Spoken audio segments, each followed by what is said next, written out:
will be in a bad state. Because as Muslims, we are the barometer for how the world is doing. So when my brother did his recitation, part of his recitation has to also do with our role and who we are. You are the best community. You are the best community. Raised for the benefit of mankind. Khuruj. Raised. Produced. Result from. Emerge. Emerge and go out. You know, I typically keep brothers talking about Khuruj, just go out for Khuruj, to go out. But it also has, it implies also a process. That you've been prepared for something. You are the best community. Raised for the benefit of mankind. Because of your color? No. The village you come from? No. Because you enjoin what is right. You promote. You encourage what is right. The common right. Contrary to what they teach in America and Europe, in their universities, they'll teach us that morals are relative. Y'all go to class that day? Morals are relative. What's moral for you may not be moral for him. And so what they imply is that there's no universal moral code that applies to all people. Enjoining what is right and forbidding what is wrong implies that there's a moral code for all people. Because what we're enjoining is a right that applies to all people.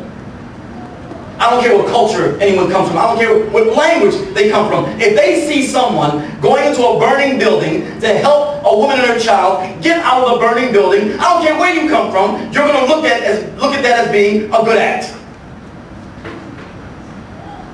Acts of kindness, generosity, so on and so forth, in any culture are looked at as something good. Even a liar don't like to be called a liar.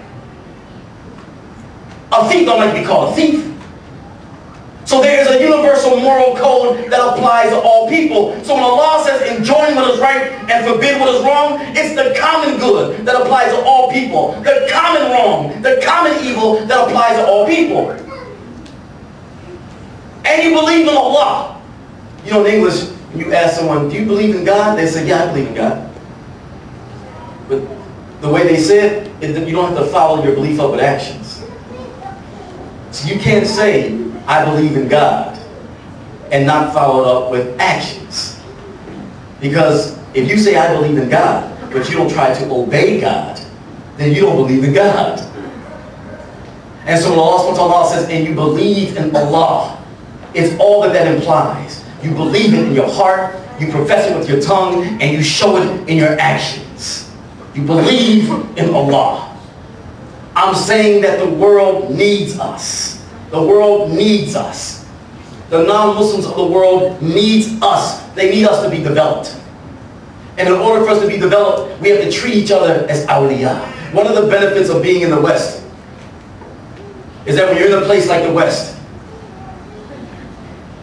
you deal with Muslims, of course, from all over the world.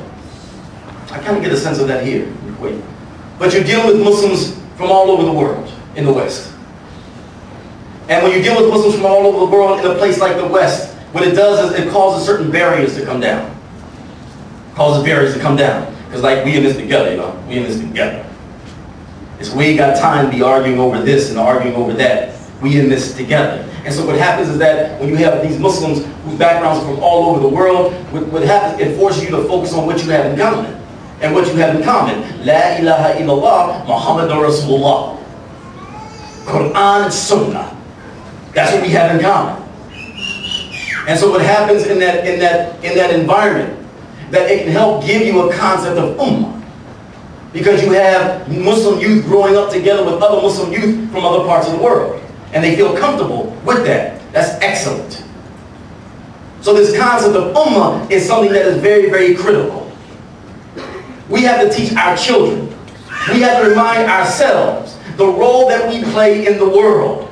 The world needs us. Needs us. These non-Muslims in these different countries would much rather come to a bank that's run according to Sharia than their banks. When we deal with this whole concept of interest, there are many Americans who think that you can't do nothing without interest. That's all there is. There's no alternative. You'd be surprised how many people think there's no alternative. And when you deal with Islam, and you deal with the economic system of Islam, and you talk about this concept that interest is against the law, that there's no interest, they trip off that. The fact that there's another alternative. The fact that there can actually be a system set up without interest. And when you look at what's taking place in America particularly, the people are drowning in debt. America itself is drowning in debt. They're sort of like the drug dealer who gets caught up in their product. You know, that's how they are. They sell drugs, and next thing you know, they're addicted to their own product. Where they give out all this debt, all this debt, all this debt. Next thing you know, they're addicted to debt themselves. So now they become a debtor nation. Debt. For Muslims, of course, debt is a four-letter word. Because debt equals slavery.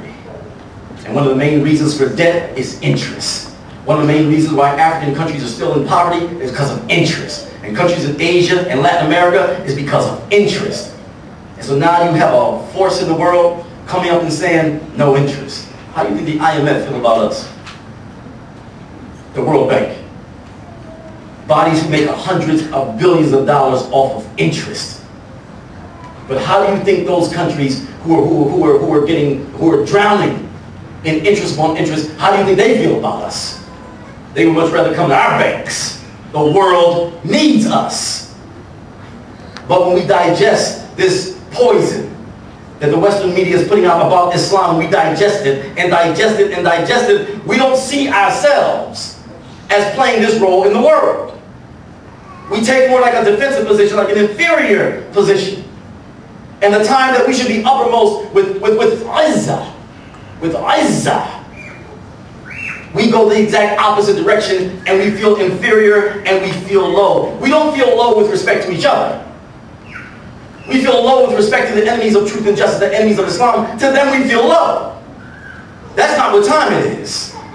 We have a role to play in this world. As I said earlier, America is getting ready to go through a major social transformation. It is going to be major, Allahu A'lam, but with all human certainty. But that's what the trends are looking like. A major transformation. Don't be surprised when you see Islam playing a major role in helping that transformation take place in America.